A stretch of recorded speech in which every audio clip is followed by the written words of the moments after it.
या बातमीचे प्रायोजक आहेत रामकृष्ण हरी वस्त्र भांडार, बस्त्यांची भव्य दालने.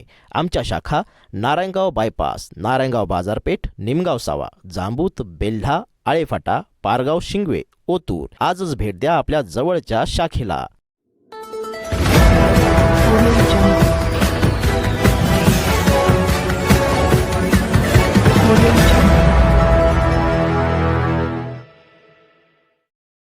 पाहू शकता या ठिकाणी खंडोबा मंदिर पायथ्याच्या लगत.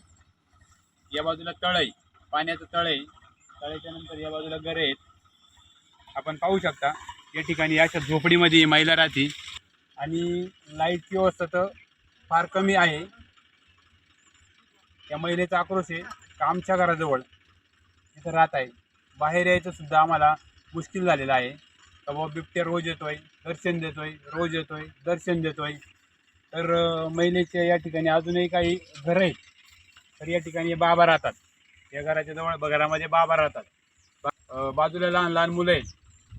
तर त्वरित वन विभागाकडे या महिलेने अशी मागणी केली आहे की आम्हाला लवकरात लवकर या ठिकाणी एखादा पिंजरा आणि त्या पिंजऱ्यामध्ये भक्षक हे मिळालंच पाहिजे. तर पाहूयात सविस्तर बातमी.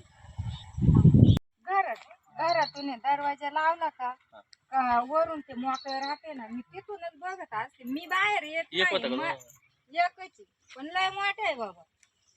रोज येतो ना? रोज आणि रात्री कालच्या रात्रीला तेव्हा तिथं होता काँग्रेसचा कुत्रा भुकलं म्हणून मी नाही आरडा वरडा काय करतो इथं कोणी आरडा वरडा करायला. आरडा वरडा करून मी एक दिवशी रस्त्यावर वाघ बघितलं की रात्रीचे 11 11:30 वाजले असतील. एवढ्या लवकर माणसं झोपत येतात. मी एवढे आवाज दिले तर एकाने मला वाहू दिली नाही. आणि मग काय आरडा वरडा करायचा. पिंजरीची गरज नाही, लय गरज आहे फार.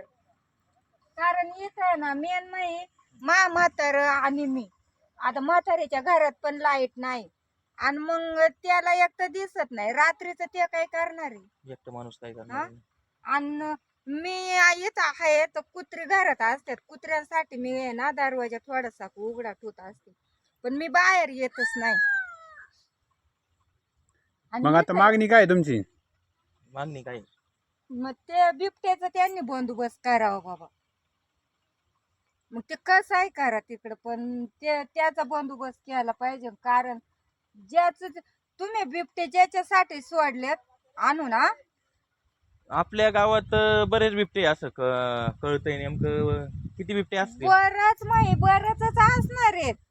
येतच तर रोज दिसाडा 2 येतात. 2 असतात ना तिकडे वरही 2 असतात म्हणल्यात. जोडीचे त्यांची घराच्या बाजूला 2 असतात ना. त्या चारीनं खाली जातात. बारीक मोठे का दोन्ही मोठाले? दोन्ही मोठाले. आता मी परवाच्या दिवशी बघ इथंच बघितलं. इथून मी घरातून बॅटरी लावली का इथून आहे ना ते बारीक होऊन गेलं. तरी केवढं होतं माहितीये का, हे कुत्रे एवढं होत बारीक पार पूर्ण सपाट झालं. ते कुत्रा आतमध्ये असते का बाहेर असते? आतमध्ये असतात रात्रीचे.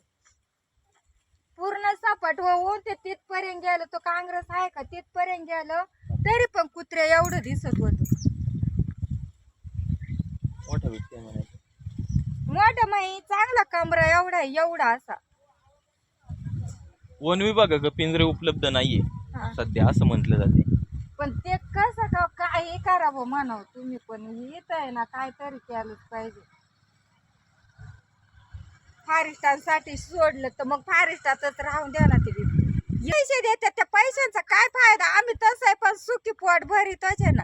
दुखी कमवून सुखी खातोय ते आमच्यासाठी आम्हाला लय आमचा जीव सुरक्षित असलं तर. मग तिथे राहायला कोण कोण आता? राहायला एक खायला लागलं घर आहे आणि तिथं माझे वडील असतात आणि मी इथं एकटी असते. एकटी असल्यामुळं मी या काल नीलूला बोलले इथं मोठी लाईटीची काहीतरी सोय केली पाहिजे. मोठी लाईटच नाही इथं. तुमच्या घरापाशी एक खांबल्याची मागणी करा. रस्त्याची लाईट रस्त्याची नाही तर घरापाशी पाहिजे एक खांबळा. पाहिजेतच इथं पण नाही देते म्हटल्यावर मग काय करायचं. पण ती बिबट्यांची काहीतरी सोय करावं त्यांनी. वन विभागाने बिबट्याची काहीतरी सोय केली पाहिजे असं म्हणणं आहे तुमचं ना? हा. तुमचं नाव काय मावशी? मीरा निकम. राहिला इथेच लिमगाव सावा निमगावचा